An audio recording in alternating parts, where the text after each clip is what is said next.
بسم الله الرحمن الرحيم.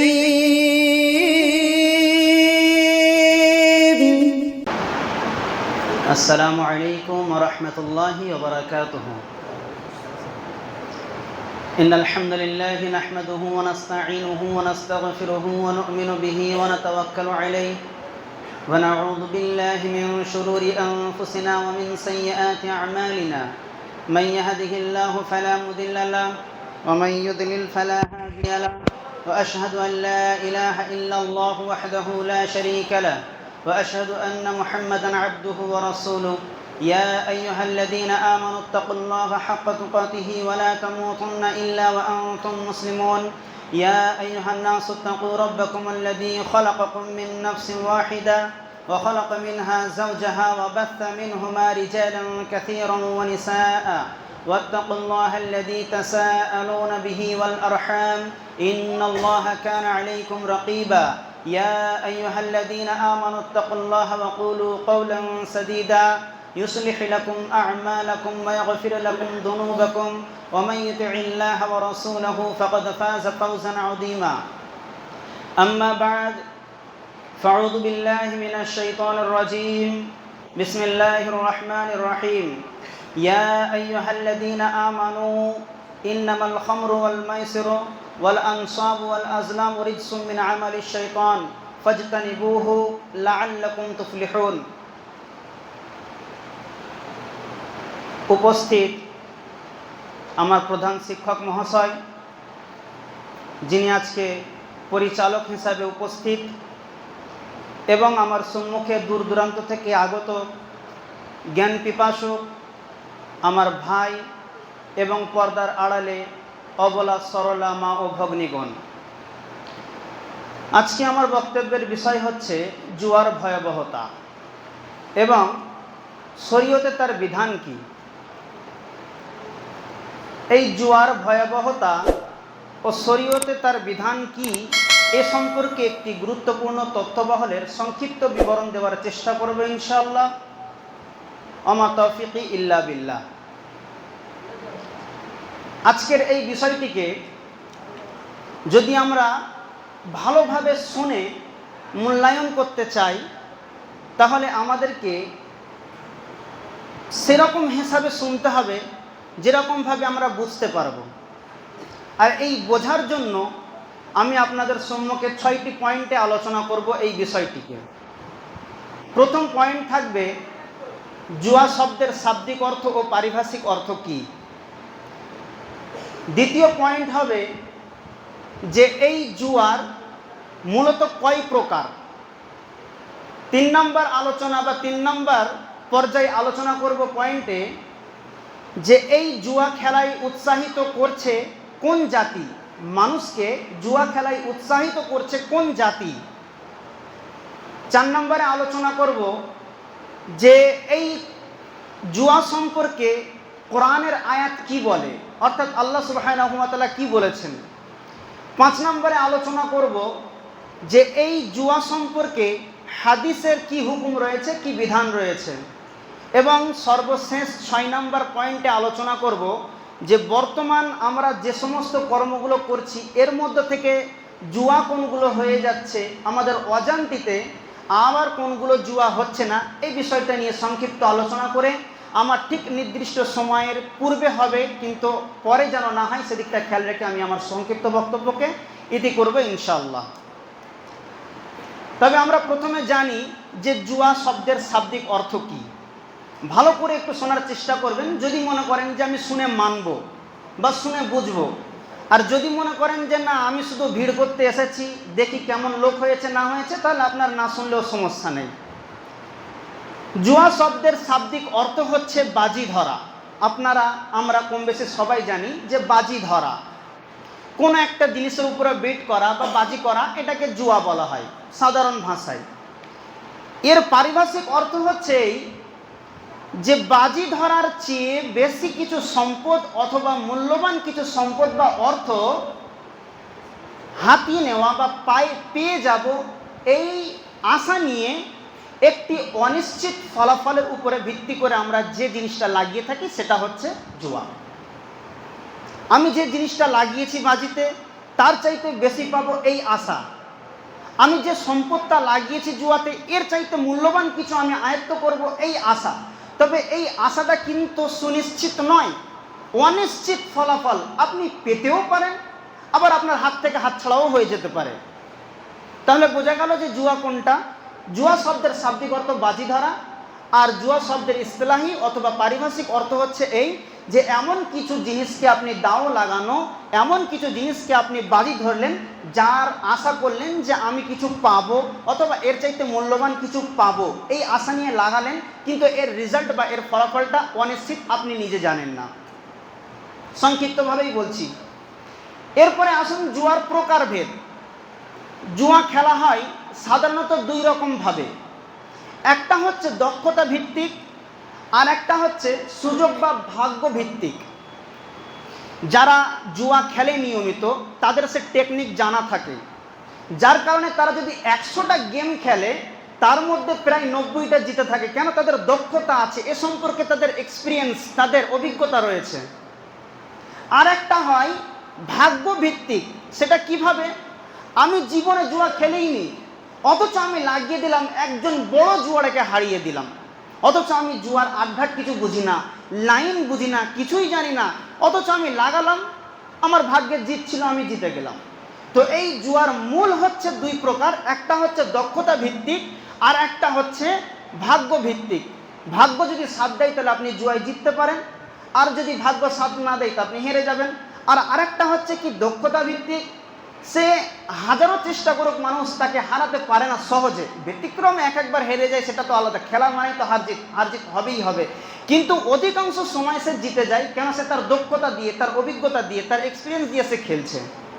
তাহলে এটা হলো দুই প্রকার, একটা হলো দক্ষতা ভিত্তিক আর একটা হলো ভাগ্য বা সুযোগ ভিত্তিক। এবারে আসি আমাদেরকে কোন জাতি এই জুয়া খেলায় উৎসাহিত বা উদ্বুদ্ধ করছে। সহজে বলি, তারপরে তার ব্যাখ্যাটা কি একটু আপনাদেরকে বোঝানোর জন্য বলবো। এই জুয়া মূলত ইহুদিদের কাছ থেকে এসেছে। এমনটা নয় যে এই জুয়া ইন্টারনেট, মোবাইল, আরও অন্যান্য যে সমস্ত ডিভাইসগুলো আছে এগুলো আসার পরে জুয়া এসেছে, এমনটা নয়। এগুলো আসার বহু পূর্বে থেকে কিন্তু জুয়া চলে আসছে বিভিন্ন ধরনের। এক একটা মানে আপনার কি জামানাতে এক একটা সময়ে এক এক রকম পদ্ধতি বা রূপ ধারণ করেছে এই জুয়া। তাহলে এই জুয়া মূলত ইহুদিদের কাছ থেকে এসেছে কেন সেটা আমি এবার আপনাদেরকে বলি। আপনারা সকলেই জানেন বিশাল এক নির্বাচনী লড়াই হলো আমেরিকাতে। ডোনাল্ড ট্রাম্প ছিল, কমলা হ্যারিস আর জো বাইডেন, সাথে ওবামাও অংশগ্রহণ করেছিল। তাতে কি ট্রাম্প জয়লাভ করলো। তো এখানেতে ডোনাল্ড ট্রাম্প জয়লাভ করুক, চাই কমলা হ্যারিস অথবা জো বাইডেন, যে কেউ মানে আপনার কিনা পরাজিত হোক বা বিজয় লাভ করুক, সেটা মূলত দেখার উদ্দেশ্য নাই। আমেরিকাতে যে কেউ প্রেসিডেন্ট হবে, যে কেউ মুখ্যমন্ত্রী অথবা প্রধানমন্ত্রী হবে, যে কেউ ক্ষমতায় আসবে, তাকে ইহুদিদের ফেভারে আইন চালাতে হবে। ইহুদিদের ফেভারে, ইহুদিদের পক্ষে তাদেরকে আইন চালাতে হবে। কেন তারা ইহুদিদের বিপক্ষে আইন চালাতে পারবে না? এজন্যই যে তারা সবাই ইহুদির টাকা নিয়ে ক্ষমতায় এসেছে, তারা ইহুদির মিডিয়া ব্যবহার করে তারা ক্ষমতায় এসেছে। এজন্য যে কেউই ক্ষমতায় আসুক না কেন ইহুদিদের সেটা দেখার প্রয়োজন নেই। তারা শুধু দেখবে যে আমাদের ফেভারে রায় আসছে কিনা, আমাদের ফেভারে কানুন চলছে কিনা, আমাদের ফেভারে নিয়ম কানুন সীমাবদ্ধ আছে কিনা।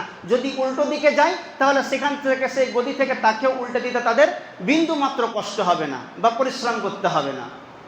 তবে আমি যে এখানে ইহুদিদের প্রশংসা করছি এমনটা নয়। আল্লাহ সুবহানাহু ওয়া তাআলা ইহুদিদেরকে অভিশপ্ত বলেছেন। তবে একটা জিনিস বাস্তব কথা আপনাকে আমাকে মানতে হবে যে এই পৃথিবীর বাস্তবতা এবং সত্য এটা একমাত্র মুসলিম জাতি জানে এবং ইহুদি জাতি জানে। খ্রিস্টান যারা নাসারা খ্রিস্টান আছে বা অন্যান্য আর যে সমস্ত ধর্মের সঙ্গে বিলং করে, জড়িত আছে, তারা সব পাগল, তারা পথভ্রষ্ট, জানে না। খ্রিস্টানদের ব্যাপারে তো আল্লাহ সুবহানাহু ওয়া তাআলা স্পষ্ট কোরআনের মধ্যে বলে দিয়েছেন যে ওয়ালা যাল্লিন, ওরা হচ্ছে গুমরা, পথভ্রষ্ট, ওরা কিছুই জানে না। কিন্তু ইহুদি এমন একটা জাতি যার ব্যাপারে বলা হয় যে এ হচ্ছে পৃথিবীর বাস্তবতা এবং সত্যটা জানে। আর কি জানে? মুসলিম জানে। এবারে ইহুদিকে কেন অভিশপ্ত বলা হয়েছে এটা শুনুন। মুসলিম জাতি এই জিনিসটা জানে যে মদ্যপান করা হারাম, জুয়া খেলা হারাম। এ চাই যে আমি তো খেলবো না, আমার ছেলে খেলবে না, তার সাথে সাথে যেন পৃথিবীর কোনো মানুষ জুয়ায় আসক্ত না হয়ে যায়। এটা মুসলমানদের চিন্তাধারা। একজন হিন্দু হলেও যেন সে জুয়া থেকে বাঁচে, একজন হিন্দু হলেও যেন সে মদ থেকে বাঁচে, একজন হিন্দু হলেও যেন যে সমস্ত বাজিগুলো রাখা হয়, খেলাগুলো খেলা হয়, এগুলো থেকে বাঁচে। এটা মুসলিমদের চিন্তাভাবনা, থিঙ্কিং। কিন্তু একজন ইহুদিদের চিন্তাভাবনা হচ্ছে এই, আমি খেলবো না, আমার ছেলে খেলবে না, আমার কম খেলবে না। কিন্তু পৃথিবীর যদি কোনো মানুষ খেলতে চায়, এর জন্য আমরা নতুন নতুন সফটওয়্যার তৈরি করতে হয়, করব। এর জন্য আমরা নতুন লেভেলের যদি কোনো মদ তৈরি করতে হয় সেটা করব। ওরা খেয়ে মাতাল হোক, ওরা খেলে জুয়ারি হোক, এতে কোনো আমার দেখা মানে বিন্দুমাত্র মানে প্রয়োজন নেই, আমি দেখতে যাব না। তবে আমার জাতি যেন বাঁচে, এজন্য যে তারা শুধুমাত্র নিজেরা বেঁচেছে, বাকি জনকে মানে ক্ষতির মধ্যে ফেলার জন্য তারা আরও অন্যান্য জিনিসগুলোকে উৎপাদন করেছে বা তৈরি করেছে। কিন্তু মুসলিম জাতি এমনটা নাই, নিজে বাঁচে, অপরকেও বাঁচায়। আপনি একটু চিন্তা করে দেখুন যে আমরা শতকরায় 50% মুসলমান। এটা একটু বলছি যে আমরা আমাদের দিনকে কতটা মান্য করি, কতটা আমরা দিনের প্রতি অ্যাক্টিভ, তার প্রতি আমরা ভালোবাসা কতটা প্রদান করি। কিন্তু ইহুদিদের দেখেন, ইহুদিদের ব্যাপারটা আমি তুলে ধরছি কেন? এই জন্যই যে তারা শক্তিশালী, তারা তাদের ধর্মকে ঠিকঠাকভাবে পালন করে। আপনি আমি দাড়ি যদি রাখি অল্প বয়সে, হাজার রকম মাথায় চিন্তা আসবে যে আমাকে কেউ জঙ্গি বলবে, কেউ আতঙ্কবাদী বলবে, কেউ আর কিছু বলবে। এই চিন্তা ভাবনা আমাকে দাড়ি রাখতে দেয় না। কিন্তু কোনো একজন ইহুদিকে আপনি দেখান যে তার মুখে দাড়ি নাই, দেখাতে পারবেন না। কেন? কে তাকে জঙ্গি বলল, কে তাকে আতঙ্কবাদী বলল, কে তাকে আর কিছু বলল, সে তাদের দেখার দরকার নেই, বিন্দু মাত্র ফারাক পড়ে না তাদের। তারা তাদের ধর্মের প্রতি অ্যাক্টিভ। আপনার বাইরে ঘাটে যদি কোনো আত্মীয় থাকে, আমেরিকা, লন্ডন, ইংল্যান্ড আর কোথাও যদি কেউ থেকে থাকে, তো আপনি তাকে কল দিয়ে একবার জিজ্ঞাসা করবেন যে তার সঙ্গে কোনো ইহুদি পরিবারের সম্পর্ক বা জানাশোনা আছে কিনা। যদি জানাশোনা থাকে তাহলে তাকে আপনি কয়েকটি প্রশ্ন করুন যে তার মুখে দাড়ি আছে কি নেই। সেই ইহুদির বাড়িতে যে গার্জেন, তার ছেলে কটা? আমাদের মুসলিম সমাজে একটা, খুব বেশি দুটো, একটা ছেলে একটা মেয়ে হয়ে গেল, এখানে কিস্সা খতম। আর ছেলেপুলের প্রয়োজন নেই। কেন?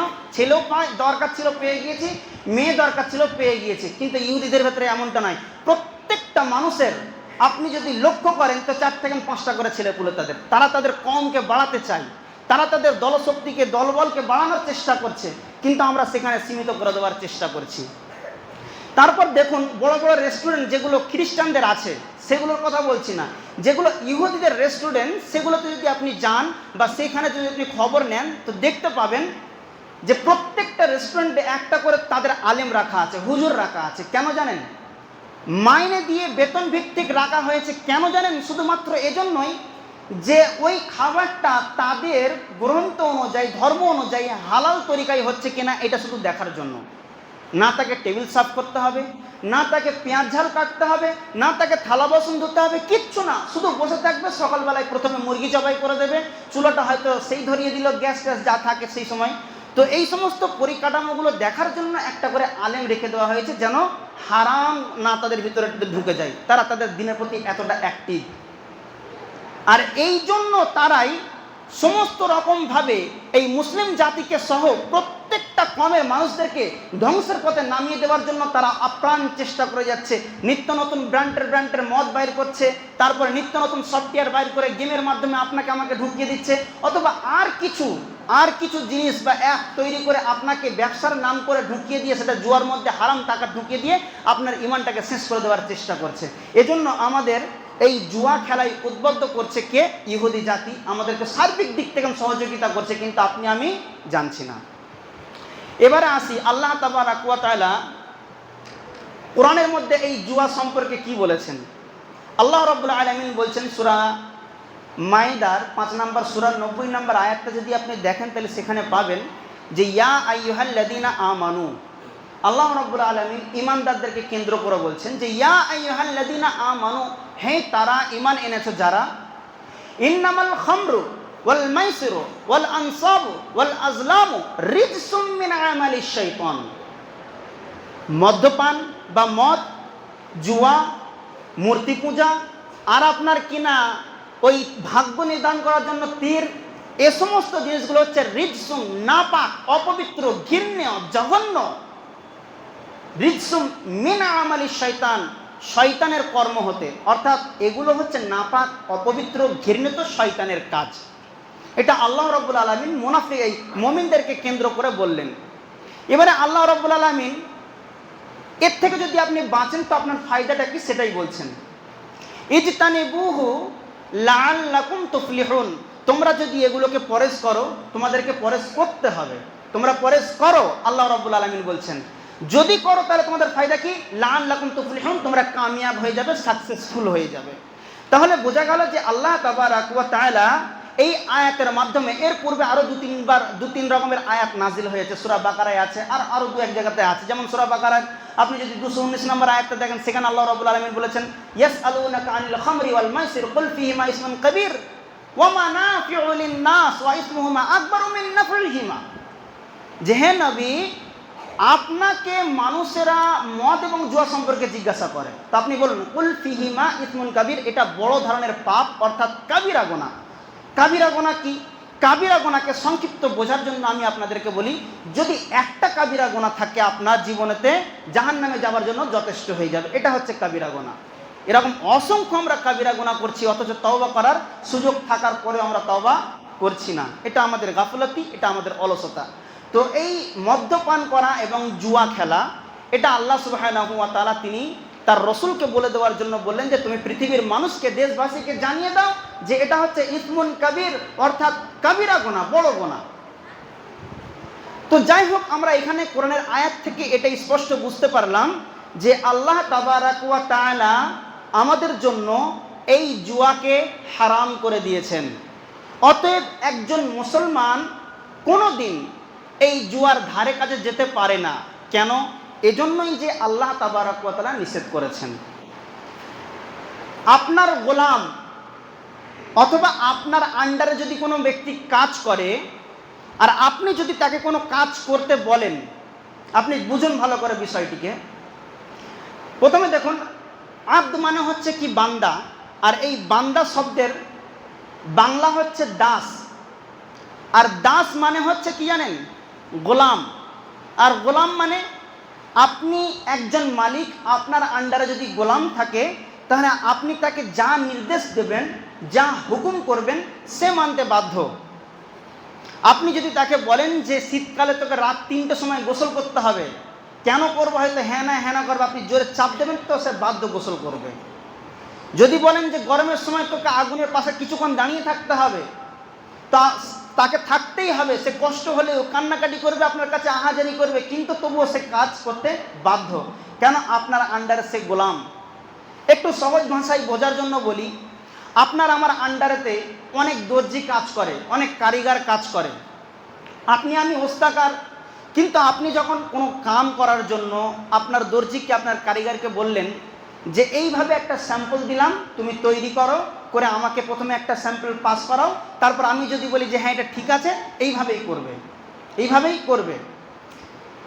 এরপরে দেখা গেল কি, যে আপনি যে কামটা দিলেন বা কাপড়টা সেলাই করার জন্য দিলেন, কলার একটা আছে, আস্তিন আছে, আর কিছু আছে, তো সে ডান হাতের আস্তিনটা বাম হাতে করেছে, কলারটাকে খুলে দাওনেতে লাগিয়ে দিয়েছে, এইভাবে এসে আপনার সামনে মালটা ফেলে দিয়ে বলছে দেখুন ওস্তাকার চলবে তো? আপনি কি বলবেন? যে না, চলবে না। কেন চলবে না? তুমি কাজ ঠিকভাবে করোনি। তাহলে কি করতে হবে? খুলে আল্টার করে সেরে আনো, আমি এর থেকে ভালো পারবো না, আপনি দর্জি চেঞ্জ করে দেবেন, যে তাহলে কাজ জানে না। তো আল্লাহ রাব্বুল আলামিন ঠিক ওই রকমভাবে আপনাকে আমাকে সৃষ্টি করেছেন তার দাসত্ব করার জন্য, তার ইবাদত বান্দেগি করার জন্য। আর যদি আপনাকে আল্লাহ রাব্বুল আলামিন বলেন যে বান্দা নামাজ পড়, আপনি নামাজ না পড়েন, তার মানে আপনার বান্দা হবার আল্লাহর কোনো অধিকার নেই।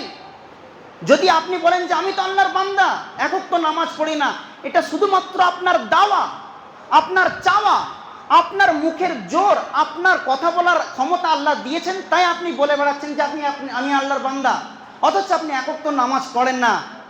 আল্লাহর কোনো দরকার নেই এমন বান্দার। আল্লাহ বলেছেন জুয়া খেলবি না, জুয়ার কাছে যাবি না।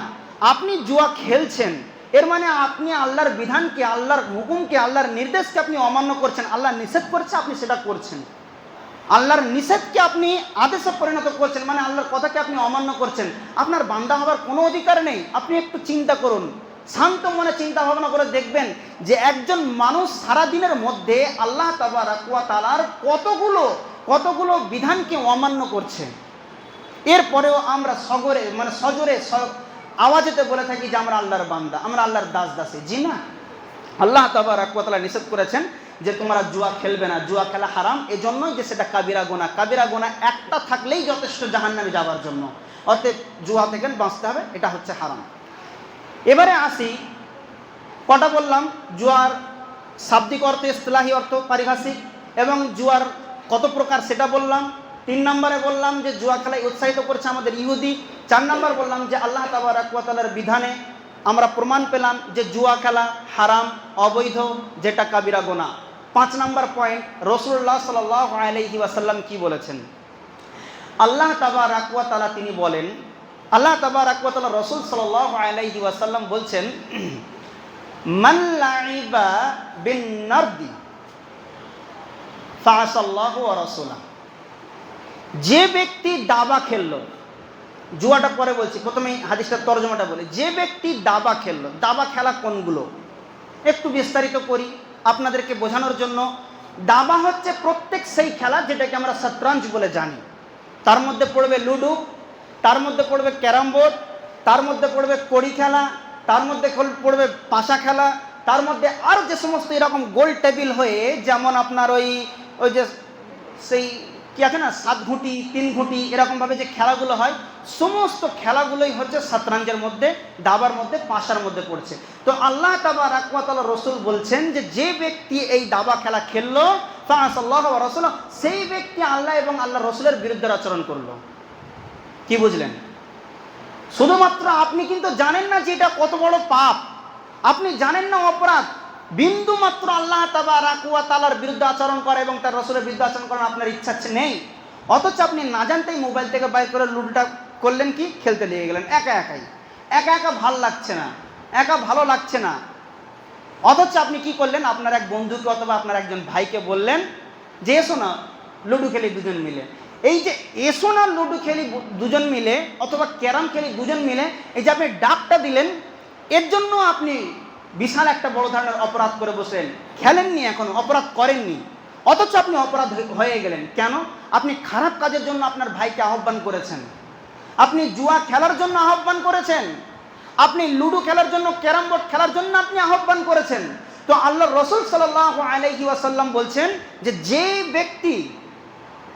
যে ব্যক্তি দাবা খেললো, সে আল্লাহ এবং তার রাসূলের বিরুদ্ধে আচরণ করলো। এবার চলুন আরেকটা হাদিসকে দেখি।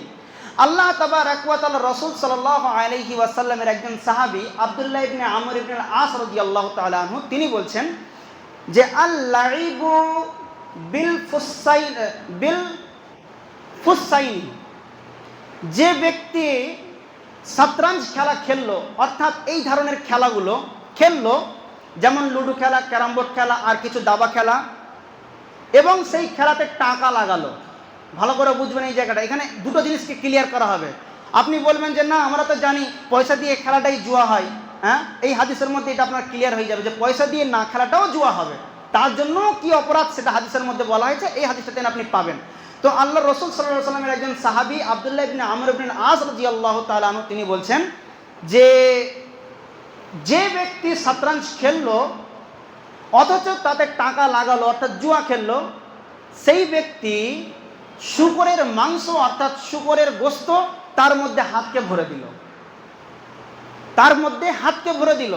আপনি ভাবছেন যে গোশত, এতে কি সমস্যা? না, সবচাইতে নিকৃষ্টতম প্রাণী বলা হয়েছে শূকরকে, আর সেই শূকরের গোশতে হাত ঢোকানো আপনার কাছে এটা মামুলি হলেও শরীয়তের দিক থেকে কিন্তু একটা বিশাল বড় অপরাধ, বিশাল ঘৃণ্যতম কাজ। তাহলে আপনি যখন লুডোর ঘুঁটা নিয়ে যখন 1 2 3 করে ফেলছেন, অথবা ক্যারাম বুড়িটাকে যখন আপনি মারছেন স্টিকারটাকে, তখন কিন্তু আপনি ভাববেন যে আপনি মনে করুন যে শূকরের গোশতটাকে নিয়ে আপনি নাড়াচাড়া করছেন, যদি আপনি পয়সা লাগান এই খেলাতে। আর যদি আপনি এতে পয়সা না লাগান তাহলে কি হবে? ফি দামিল খিনজির, অর্থাৎ শূকরের যে রক্ত আছে সেই রক্তের মধ্যে হাত ভরে দেওয়া হলো। কথা বুঝে এলো? লুডো থেকে নিয়ে, তারপর আপনার ক্যারাম বোর্ড থেকে নিয়ে, দাবা খেলা থেকে নিয়ে, আর যে সমস্ত পাশা খেলা থেকে নিয়ে, এই সমস্ত খেলাগুলো দুজন তিনজন অথবা চারজন মিলে খেলছেন। খেলার সময় আপনি বললেন যে আমরা দুজন, তোমরা দুজন, অথবা আমি আর তুমি, তো আমার 500 টাকা করে লাগালাম, যে জিতবে তার 1000 টাকা, আমার 500 তোমার 500, 1000 টাকা তোমার। এই জুয়া যদি লেগিয়ে এইভাবে যদি খেলেন এই খেলাটাকে, তাহলে সেটা হচ্ছে আপনার জন্য শূকরের মাংসর মধ্যে হাত ভরে দেওয়া। আর যদি আপনি টাকা না লাগিয়ে শুধুমাত্র টাইম পাস করার জন্য এই গেমগুলোকে খেলেন, তাহলে সেটা হবে আপনার জন্য শূকরের রক্তের মধ্যে হাত ভরে দেওয়া। পার্থক্য কতটুকু আছে? পার্থক্য বা ফারাক কতটা আছে?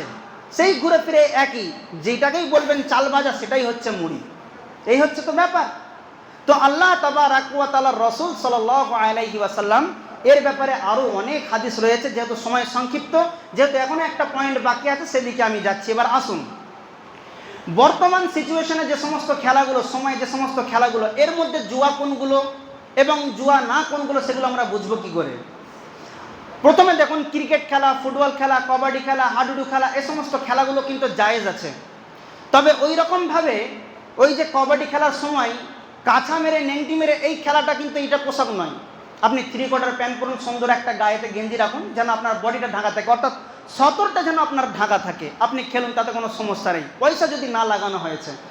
ফুটবল আপনি খেলছেন, হাফ প্যান্ট অর্থাৎ সতর আপনার উঠে যাচ্ছে, হাঁটুর নিচে আপনাকে হতে হবে, এরকম যদি প্যান্ট পরে আপনি খেলতে চান তাহলে খেলতে পারেন, তো কোনো সমস্যা নেই। ভলি খেলা খেলেন, সমস্যা নেই। ক্রিকেট খেলা খেলেন, সমস্যা নেই। তবে আপনাকে খেয়াল রাখতে হবে যেন ইসলাম বিরোধী কোনো কাজ আপনার ওই খেলার মাধ্যমে না ঘটে যায়, এবং নামাজের টাইমে যেন নামাজটা কাজা বা বাতিল না হয়ে যায়, নামাজের ধ্যানটা রাখতে হবে, তাহলে আপনার জন্য খেলাটা জায়েজ আছে। আবার এই খেলাটা হারাম কখন হয়ে যাচ্ছে? যখন দুই দলের ক্যাপ্টেন বলল যে যে জিতবে সে 1000 টাকা, মানে 1000 টাকা করে ম্যাচ, টুর্নামেন্ট এন্ট্রি চালু হয়ে গেল 1000 টাকা করে, তখন এই যে একটা জায়েজ খেলাকে, ভালো খেলাকে আপনি হারামে পরিণত করে দিলেন, খেলাটাই বাতিল। কেননা খেলাটা ভালো ছিল, কিন্তু আপনি মাধ্যম যে পন্থা অবলম্বন করেছেন সেটা হারাম হয়ে গেল। অতএব আপনি ভালো খেলাকেও এখন আর ভালো বলতে পারছেন না, খারাপ হয়ে গেল। এটা একটা ভালো খেলাকে খারাপ করলেন। কিন্তু আদৌ আজ পর্যন্ত যে সমস্ত খেলাগুলোকে আজ পর্যন্ত কেউ ভালো বলতে পারেনি, তার মধ্যে হচ্ছে এই সমস্ত খেলাগুলো, যে ক্যারাম বোর্ড ইত্যাদি, অথচ আমরা এই খেলাগুলোকে খারাপ মনে করি না। দেখুন, যে সমস্ত ক্যারাম বোর্ডের দোকানগুলো আছে, গেমের দোকানগুলো আছে, সেগুলোতে ভিড় আর ভিড়, ভিড় আর ভিড়। অথচ একজন মানুষ এই মাত্র আসরের নামাজ পড়ে বার হয়ে 1 কাপ চা খেয়ে ক্যারাম বোর্ডের দোকানে ঢুকে খেলছে। অথচ তারপরে দেখবেন যে কিছু মানুষ দেখবেন লুডো নিয়ে বসে পড়লো, দাবা নিয়ে বসে পড়লো, কড়ি নিয়ে বসে পড়লো, এইরকমভাবে তারা খেলাকে খেলতেই আছে। অথচ মনে রাখতে হবে যে তারা শূকরের মাংস এবং রক্তের মধ্যে হাত ভরছে। এবার আসি আমরা, এই সমস্ত দুনিয়াগুলো তো ফিজিক্যাল অর্থাৎ সামাজিক খেলার সঙ্গে সম্পৃক্ত, কিন্তু বর্তমান যে সমস্ত খেলাগুলো আজকে আমাদের মাথায় ঢুকে গিয়েছে সেটা হচ্ছে অনলাইন গেম। আপনি জানেন না? যেমন এই যে কি একটা আছে উইনজো, আর কি আছে ড্রিম 11, আর কি আছে 8 পুল। আপনি বললেন যে এখন নামগুলো কোথায়? যখন নেট খুলবেন সব আপনাকে দিয়ে দেবে লিস্ট। আর মনে করবেন না যে আমি আবার সব খেলেছি বলে আমার এক্সপিরিয়েন্স অভিজ্ঞতা আছে, না, আমি শুধু বলছি, স্টাডি করলে পরে আপনি খেলার থেকে বেশি অনেক কিছু শিখতে পারবেন। তো এই সমস্ত গেমগুলো আপনাকে পয়সা দিয়ে খরিদ করতে হয়, আইডি কিনতে হয়, এবং তার সাথে আপনি যখন খেলবেন প্রথমেই আপনাকে 10,000 20,000 করতে বলবে না, প্রথমে আপনাকে আপনার অ্যাকাউন্টটাকে লিঙ্ক করতে বলবে, আপনার ইমেল আইডি দিতে বলবে। এইভাবে আপনাকে সম্পূর্ণ আপনার ডিটেলসটা, তারা আপনার ব্যক্তিগত প্রাইভেটটাকে তারা তাদের আয়ত্তে টেনে নেবে। এবারে প্রথমে আপনাকে বলে 2 টাকা লাগিয়ে খেলো, সমস্যা নেই। আর আপনি দেখবেন যে যখন একটা ভিডিও দেখতে দেখতে স্টপ করবেন অথবা কিছু করবেন, যখনই একটা অ্যাড আসে, তো এই জুয়া খেলারই অ্যাড।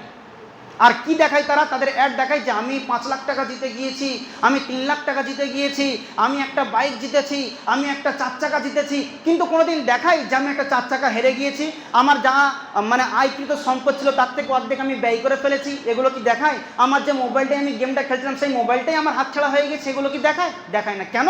আপনাকে আকৃষ্ট করবে। তাদের উদ্দেশ্য হচ্ছে এই যে আপনাকে যেমন হোক করে আপনার ভিতরে জুয়াটা ঢুকিয়ে দিয়ে আপনাকে নামাজ থেকে বাতিল করে দেবে, গাফেল করে দেবে, আপনাকে হজ থেকে গাফেল করে দেবে। এক কথায় ইসলামের প্রত্যেকটা শরীয়তের বিধিবিধান থেকে আপনাকে তারা দূরে সরিয়ে দেওয়ার লক্ষ্যমাত্র উদ্দেশ্য হচ্ছে এটাই। তো আপনাকে প্রথমে 2 টাকা দিয়ে গেম খেলতে বললো, আপনি খেললেন, জিতে গেলেন। প্রথমে দেখবেন যে যত কম লেভেলের টাকা 1 টাকা 5 টাকা 6 টাকা 10 টাকা লাগাবেন, ওরা নর্মাল প্লেয়ারদের খেলাবে, মানে আপনি জিতে যাবেন সহজে। এই করতে করতে যখন আপনি 2-4 মাস যখন হাতে রাখলেন ওই গেমটাকে, দেখছেন তো আমি 100টা গেম খেলেছি, তার মধ্যে 90টা আমি জিতেছি, তার মানে আমি পুরোপুরিভাবে পাকা হয়ে গেছি, এ সম্পর্কে আমার ব্যাপক অভিজ্ঞতা হয়ে গেছে। এখন যদি লাখ টাকা লাগাই তবু আমি জেতার প্রসেস আমার জানা আছে। তা আপনি কী করেন, লাগিয়ে দিলেন 5,000 টাকা, লাগিয়ে দিলেন 5,000 টাকা। আপনি যা হাডি প্লেয়ার বা আপনি যা অভিজ্ঞতা অর্জন করা প্লেয়ার, তার থেকে 10 গুণ অভিজ্ঞতা অর্জনের প্লেয়ার আপনার অনলাইনেতে বসে আছে। আপনাকে দেবে এমন চতুর্দিক থেকে প্যাঁচ মেরে দিয়ে সব শেষ করে দিয়ে আপনাকে ব্যাস আপনার টাকাটাই চলে যাবে। এরপরে যখন আপনি 5,000 টাকা হারিয়ে ফেলবেন বা জুয়ায় হেরে যাবেন, তখন আপনার মাথার মস্তিষ্ক আর কাজ করবে না কি করি না করি। 5,000 টাকা একজন খেটে খানেওয়ালা মানুষের কাছে মামুলি ব্যাপার নয়। টাকা মাথার ঘাম পায়ে ফেলে সারা হাতটা কাম করেও অনেক আমাদের দর্জি ভাইরা আছেন, কারিগররা আছেন যে ইনকাম করতে পারে না, 3,000 3,500-এর উপরে ওঠে না। আর এই গরমৌসুম বাজারে তো আরও হয় না, এর চাইতেও কম। তারপরেও 5,000 আপনি শুধুমাত্র কিসের জন্য লাগালেন, যে আমি তো জিতে যাব, এটা আপনার আশা ছিল যে আপনি জিতবেন। কিন্তু আমি প্রথমে সংজ্ঞায় ইস্তিলাহি মানেতে বলেছিলাম কি, অনিশ্চিত ফলাফল। আপনি নিজে জানেন না যে আপনি জিতবেন কি হারবেন, কথাটা বুঝে আসছে? আপনি নিজে জানেন না যে আপনি এই যে পয়সাটা লাগাচ্ছেন এটা আপনার ফেভারে আসবে, এটা আপনি 100% নট গ্যারান্টি, আপনি গ্যারান্টি দিতে পারছেন না। এরপরেও যখন আপনি করলেন, লাগালেন, হেরে গেলেন, তারপর আপনি বাড়িতে আসলেন, আপনার স্ত্রী বলল, হ্যাঁ গো আমি যে তোমাকে বাজার থেকে শসা আনতে বলেছিলাম, আপনার ঘিনঘিনানি চালু হয়ে গেল, অশান্তি সৃষ্টি হলো। এই অশান্তিটা তিলে তিলে এক সময় টাল হবে, তারপরে তালাক প্রথা আর কিছু ঝগড়া ঝামেলা মাসওয়ারা, এর বাড়িতে জানান তার বাড়িতে জানান, পাড়া প্রতিবেশী সব শেষ আপনার জীবনে। কেন নষ্ট করলো আপনাকে এই জুয়ায় আপনি আসক্ত হয়ে গিয়েছেন, এজন্য আপনাকে জুয়া ক্যাপচার করে আপনাকে ধরে ফেলেছে, চতুর্দিক থেকে চেপে বসেছে। আপনি এজন্য এটাকে ছাড়তে পারলেন না, যার কারণে হেরে গেলেন। এবারে আপনি যে হেরে গেলেন তোবাতিল্লা করে দিলেন তা নয়, আপনি আবার আশা করবেন যে 5 তো হেরেছি, যেমন করে ওই 70 টাকা আমাকে তুলতেই হবে। আসে কি আসে না যারা জুয়াড়ে তাদের কাছে, তারা বলে কি বলে না, আপনি যদি তাদেরকে নসিহত করতে যান যে ভাই তুমি যেই জুয়াটা খেলে হেরে গেলে তো অত অশান্তি হলে ছেড়ে দাও না, ওসব না ছাড়বো না। কেন ছাড়বো না? 5,000 টাকা কি মামুলি ব্যাপার নাকি? হেরে গেছি, এটাকে আমি যেমন করে শোধ করবো, তারপরে খেলা ছাড়বো। ওই 5,000 টাকা শোধ তুলতে গিয়ে আরো 5 লাখ টাকা লাগিয়ে দিয়ে বসে থাকে, হয় কি হয় না? এজন্য জুয়াকে যতটা আমরা স্যাম্পল আকারেতে দেখি, জুয়াকে যতটা আমরা সাধারণভাবে দেখি, এটা কিন্তু সাধারণ নয়, এটা কিন্তু সাধারণ নয়। আপনার জীবনকে তিলে তিলে কুড়ে কুড়ে খেয়ে নষ্ট করে দেওয়ার ক্ষমতা রাখে এই জুয়া। যেই বাড়িতে জুয়ারে আছে আপনি দেখুন, বাড়িতে খাওয়া হয় না, গ্যাস কেনার টাকা নেই, কত উদাহরণ নেবেন। আমার কাছে পর্যন্ত টাকা ধার চাইতে এসেছে যে ভাই টাকা দাও, আমার বাড়িতে গ্যাস কেনার পয়সা নেই, আমার বাড়িতে চাল কেনার পয়সা নেই। অথচ খবর নিয়ে দেখছি যে ও বেটা 24 ঘন্টা জুয়ার মধ্যে ঢুকে থাকে। আমাদের ভালো লাগছে, কেন আমরা রেগুলার জুয়ারে নয়।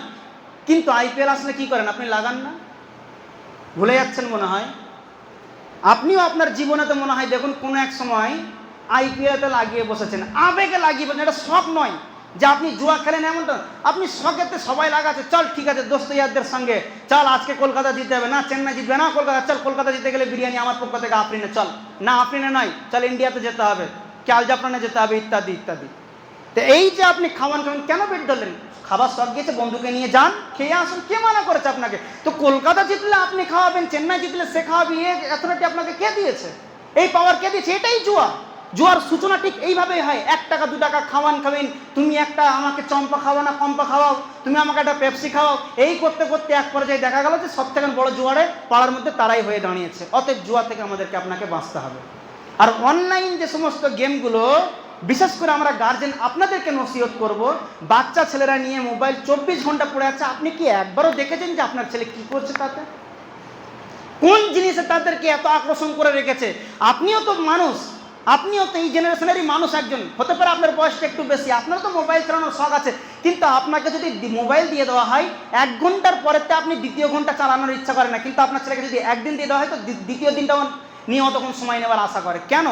আপনি একবার ঢুকে দেখুন আপনার ছেলে কী করছেন, দেখবেন যে পাবজি, ফ্রি ফায়ার ইত্যাদি ইত্যাদি গেমগুলোর সাথে সাথে আর যে সমস্ত গেমগুলো আছে, লুডো বলেন, তাস বলেন, রামি বলেন, যে সমস্ত গেমগুলোর মাধ্যমে পয়সা উপার্জন করা হয়, সে সমস্ত অর্থগুলো, লাইনগুলো তার জানা আছে, সেই মোতাবেক সে কাজ করছে। এজন্য আপনি আপনার গার্জেন বাড়ির, আপনাকে কিয়ামতের দিন আল্লাহ তাবারাক ওয়া তাআলা ধরবেন আপনার পরিবারের ব্যাপারে, আপনার ছেলেকে আপনি কিভাবে হ্যান্ডেল করবেন, কিভাবে কন্ট্রোল রাখবেন, সেটা আপনার দায়িত্ব। মসজিদের ইমাম সাহেব, খাতিব সাহেব যাবে না, আপনাকেই সেটা ঠিক রাখতে হবে। এজন্য আপনি নিজে জুয়া থেকে বাঁচুন এবং সমাজকে কিভাবে জুয়া থেকে বাঁচানো যায় সেই চেষ্টা আপনাকে আমাকে করতে হবে। আল্লাহ সুবহানাহু ওয়া তাআলার কাছে দোয়া করি যে আল্লাহ তাবারাক ওয়া তাআলা জুয়ার মতো একটা এত বড় অপরাধ, এই অপরাধ থেকে যেন আমরা সকল সময় বেঁচে থাকতে পারি, দূরে থাকতে পারি, সে তৌফিক তুমি আমাদেরকে দান করো, আমিন। ইয়া আল্লাহ রাব্বুল আলামিন, যাতে করে তোমার প্রত্যেকটা বিধিবিধানকে আমরা ঠিকঠাকভাবে পালন করতে পারি, সে তৌফিক তুমি আমাদেরকে দান করো, আমিন। ওয়া আখিরু দাওয়ানা আলহামদুলিল্লাহি রাব্বিল আলামিন। আসসালামু আলাইকুম ওয়া রাহমাতুল্লাহি ওয়া বারাকাতুহু।